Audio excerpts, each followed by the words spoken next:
Welcome back viewers. उम्मीद करती हूँ कि आप शो एंजॉय कर रहे हैं और चाय आपकी तैयार होगी और आप स्क्रीन के सामने चाय का कप लेके हमारे साथ मौजूद होंगे। अली, आपको पता है आज कौन सा आलमी दिन मनाया जा रहा है? कौन सा? World nuts day. So nuts का भी डे होता है? यस, कभी आपने सुना था? मैंने तो नहीं सुना था आज तक, मेरे लिए this is a surprise. So we are all going to go nuts today. That's what we are going to do. How? क्योंकि नट्स जो है वो मेन पावर हाउस होता है और हमें लगते तो इतने से हैं। वो कहते हैं ना कि आपका जो नट होता है वो छोटा सा होता है बट उसकी पावर बड़ी माइटी होती है। And so the strength is loud and clear. So that's how it is. अच्छा, अब ये बताइए मुझे आप अली कि कितना इम्पोर्टेंट है कि हम नट्स खाएं। आप खाते हैं नट्स? मैं नट्स खाता हूँ, बिल्कुल खाता हूँ। मुझे नट्स में जो ज़्यादा पसंद है वो रोस्टेड काजू जो होते हैं वो मुझे ज़्यादा पसंद है। आप अपना बताइए, क्योंकि आपने इनिशिएट किया इसको और आप इससे पहले बात भी कर रही थी। आपको ड्राई फ्रूट्स में कौन सा ड्राई फ्रूट ज़्यादा पसंद है? मुझे बड़े शौक से खाती है। मुझे जनरली नट्स बहुत पसंद है, ड्राई फ्रूट बहुत पसंद है क्योंकि मुझे लगता है कि नट्स जो है ना वो आपके अंदर बहुत एनर्जी लाते हैं। मुझे जनरली पर्सनली बादाम बहुत पसंद है। अच्छा, बादाम से क्योंकि मेमोरी भी शार्प होती है, राइट? और हम कभी कभार इतना कुछ जिंदगी में कर रहे होते हैं कि चीजें भूलने के भी मसाइल हो जाते हैं। तो अखरोट खाना चाहिए। उसका शेप भी ना बिल्कुल वो दिमाग जैसा होता है, ब्रेन की तरह का होता है। तो कहते हैं कि ये खाएं आप, इससे आपका दिमाग भी तेज होगा। तो वाकई ऐसा होता है या नहीं होता ये हम जानते हैं। हमारे साथ आज मौजूद हैं सीनियर हेल्थ रिसर्चर हैं आखान हॉस्पिटल की, दुआ अली खान। डॉक्टर दुआ अली खान, बहुत शुक्रिया आपका, आपने वक्त दिया और हमने आपको सुबह सुबह आज अपने स्टूडियो में बुला लिया। Thank you so much. अच्छा, वाकई ऐसा है कि सुपर फूड के तौर पे हम कह सकते हैं इसको कि नट्स जो हैं वो सुपर फूड है? राइट। जो नट्स होते हैं वो कैलोरी डेंस होते हैं, तो उससे आपका वेट गेन भी हो सकता है। अच्छा। लेकिन अगर आप ज़्यादा मिकदार में खाएंगे तो उससे आपको ब्लोटिंग हो सकती है। एंड अदर डिजीजेस तो नहीं कहेंगे, लेकिन हाँ आपका पेट, स्टमक अपसेट हो सकता है। बच्चे अक्सर जो है, जैसे आपने काजू का भी आप बात कर रहे थे, तो वो सॉल्टेड काजू मुझे भी बहुत पसंद है, लेकिन आप जब ज़्यादा खाते हो ना तो वो कोई, लेकिन हाथ ही नहीं रुकता, वो जब सामने आता है तो फिर वो एक के बाद दो, दो के बाद तीन, तो कंटिन्यूअसली हो जाता है। कांस्टेंट मंचिंग चल रही होती है। अभी आपने बच्चों का जिक्र किया, डॉक्टर दुआ थोड़ा सा हमें ये बताइए हमारे नाजरीन के लिए कि बच्चों के लिए नट्स की जो इंटेक है वो किस तरह होनी चाहिए? ग्रोइंग एज में कौन से नट्स का ज़्यादा इम्पोर्टेंस होती है? अच्छा, सो आप पता है क्या कर सकते हैं कि जैसे बच्चे स्कूल गोइंग है ना, तो आप उन्हें ग्रेनोला बार दें, आप उन्हें लंच बॉक्स में नट्स डाल के दें। सफिशिएंट नट्स हो, ज़्यादा भी ना हो, क्योंकि मॉडरेट लेवल की कोई भी चीज़ होती है ना, इट्स गुड। अच्छा, आलमंड्स जो हैं, जो बादाम होते हैं, वो आपका जो है LDL को कंट्रोल करते हैं। LDL मीन्स के जो लो आपका जो बैड कोलेस्ट्रॉल होता है ना, उसको लो करने में हेल्प करता है और ये कार्डियक में हेल्प करता है।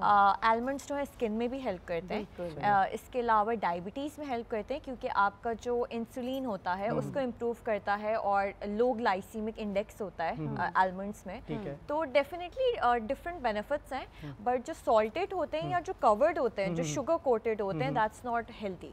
अच्छा, ये जो आपने मिकदार की भी बात की है ना, कि जैसे अगर बच्चों को हमने लंच में देना है तो एक अलग अलग क्वांटिटी के अंदर क्वांटिटी कितनी होनी चाहिए? मतलब अगर हम भी अगर ले रहे हैं, फॉर एग्जांपल शालीन को लेना है या मुझे अगर लेना है डाइट में, तो हम कितनी क्वांटिटी में लें कि हमारे लिए वो डेली, क्योंकि आगे मौसम ज़रा ठंडा भी आ रहा है, उस मौसम में कितना ले सकते हैं और गर्मियों में कितने ले सकते हैं? जो 25 to 30 grams is recommended, but like कहते हैं ना, आप 1 टेबलस्पून ले लिया, बट अगर आप मुट्ठी भर के पूरा खा रहे हैं तो जाहिर सी बात है उसकी तासीर, आपने सुना होगा बड़े बुजुर्ग कहते हैं गर्म होती है, तो उससे आपको दाने भी हो सकते हैं, एक्ने भी हो सकती है। तो मतलब इसकी मिलाना रवि हमें मॉडरेट लेवल पे रखना चाहिए। अच्छा, ये भी हमने देखा है कि हमारे बड़े भी कहते हैं कि बादाम और पिस्ते इनको आप अगर भिगो के रखते हैं रात को और सुबह उठ के खाते हैं, ये चीज़ होती है? Does it really work? Definitely. And how does it work?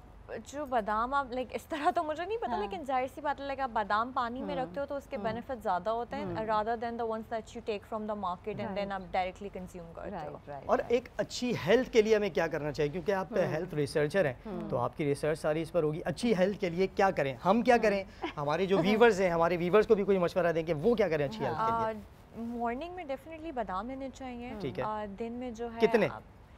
5-6 अच्छा, वो पानी में डिप, जैसे अभी शाली ने बताया ना, बड़ा पुराना टोटका है कि उसको रखें पानी में और सुबह उसका फिर वो छिलका उतारते हैं, बड़े मीठे मीठे लगते हैं। हॉस्पिटल बड़ा हेल्पफुल होता है क्योंकि वो अच्छा खाने में भी अच्छा लगता है, बिकॉज़ उसका टेस्ट भी बड़ा अच्छा हो जाता है, बाय द सॉफ्ट हो जाता है, सॉफ्ट और थोड़ा मीठा मीठा सा टेस्ट आता है। And then some people also have milk with it, उसके साथ दूध पी लेते हैं, तो आप उसके साथ वॉलनट्स ऐड करते हैं, आप उसके साथ पिस्ताचियो ऐड करते हैं, कैश्यूज ऐड करते हैं, बट देन अगेन आप कोई भी चीज़ एक्सेसिव उसमें लोगे तो वो आपको ब्लोटेड स्टमक हो सकता है, कैलोरी, जाहिर सी बात है वो कैलोरी डेंस फूड है, that's why it's a super food, तो आपका वेट गेन भी हो सकता है, तो if that's not something that you want to go for, तो इसलिए अच्छा कुछ लोगों को देखा है सीड्स लेकर बैठते हैं, वो ऑफिस के अंदर भी हमने देखा, वो सीड्स ना वो क्लिक क्लिक क्लिक ऐसे आवाजें आ रही होती हैं और वो बड़े मजे से खा रहे हैं। किस चीज की? पंपकिन सीड्स होती हैं, फ्लेक्स सीड्स होती हैं, डिफरेंट टाइप की सीड्स होती हैं। हाँ, फ्लेक्स सीड्स इज गुड, काफी सारे लोग जो हैं वो वेट लॉस के लिए भी इस्तेमाल करते हैं, बट देन अगेन हमारे एक प्रॉब्लम है ना कि हम लोग न्यूट्रिशनिस्ट से राब्ता नहीं करते, रुजू नहीं करते, खुद से करने लगते हैं, एंड देन उसके साइड इफेक्ट्स आते हैं, then we go to the hospital,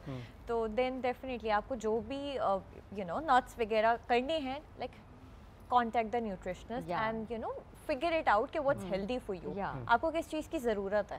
हम सबको किसी ना किसी चीज़ की ज़रूरत है, वो हो सकता है बादाम हो, काजू हो, बादाम तो खैर इट्स अ डेली थिंग, आप रेगुलर उसमें इस्तेमाल करें, but there are other foods as well ना, जैसे वॉलनट्स हो गए, पिस्ताचियो हो गया, कैश्यूज हो गया, एंड शुगर कोटेड जो होते हैं ना उसको अवॉइड करें जितना और ये रोस्टेड और स्पाइसी इसका combination, that's what I said ना कि जो कोटेड वाले ना उसको अवॉइड करें क्योंकि उसके जो हेल्थ बेनिफिट्स हैं वो कुछ खास नहीं। अच्छा, स्पाइसी तो वैसे ही हम देखते हैं ना कि मैं तो वैसे स्पाइसी चीज़ें खाता नहीं, मुझे नहीं पसंद बिल्कुल भी, और वो हजम भी नहीं हो सकती, लेकिन स्पाइसी जो लोग खाते हैं ना उनके साथ फिर जिंदगी बड़ा स्पाइस सा कर देती है। डायबिटीज वाले लोगों को हम कभी भी नहीं कहते कि वो खाएं क्योंकि that's not healthy for them, that can trigger them, but हम डायबिटीज वाले लोगों को 3 चीज़ें डेफिनेटली रेकमेंड करते हैं, पिस्ताचियो, वॉलनट्स एंड आलमंड्स, ये सारी चीज़ें जो है ना लो ग्लाइसीमिक इंडेक्स होता है और ये हेल्दी फैट्स है, तो आपका जो इंसुलिन लेवल है या आप जैसे कहें शुगर, ब्लड शुगर को कंट्रोल करता है। बेसिकली डायबिटीज़ तो आपने बहुत अच्छी बात की, आजकल everybody is almost at the borderline regardless of age, अब तो एज फैक्टर भी नहीं रहा, तो आई थिंक ये बहुत अच्छी आपने एडवाइस दी कि जितने भी लोग हमारे इस वक्त हमें स्क्रीन पे देख रहे हैं जो डायबिटिक हैं या उनको ये प्रॉब्लम्स हैं वो इसको फॉलो कर सकते हैं, क्योंकि it's really you know important कि आप अभी से उसको कंट्रोल करने की कोशिश करें ताकि आपको आगे जाके मसाइल पेश ना हो। अच्छा अली, इस नोट पे एक और बात मुझे याद आ रही है कि आपको पता है कि नट्स पे पर्सनैलिटी भी बनती है। वो कैसे? Almond is disciplined, cashew nuts is patience. I just went through it last night. It was like wow, this is amazing. अच्छा, खाने की बात तो हमने कर ली है ना, यहाँ पर हमने डॉक्टर दुआ से भी खाने की बात कर ली, अब लेकिन खाना खा लिया, नट्स खा लिए, उस कैलोरीज को हमने बर्न करना है तो क्या करें? वॉक करना ज़रूरी है, वर्कआउट करना ज़रूरी है, रोज़ाना की बुनियाद के ऊपर।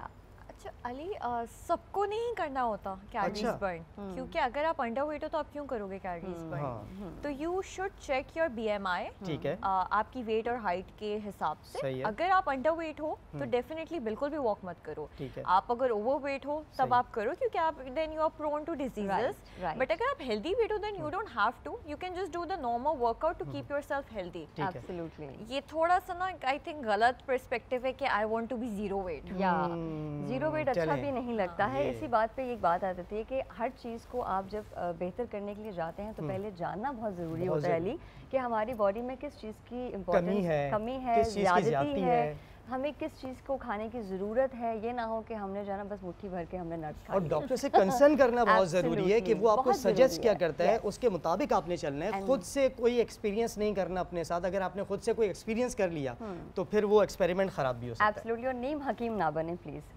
इसके साथ ही हम चलते हैं ब्रेक की तरफ। Stay tune with us please.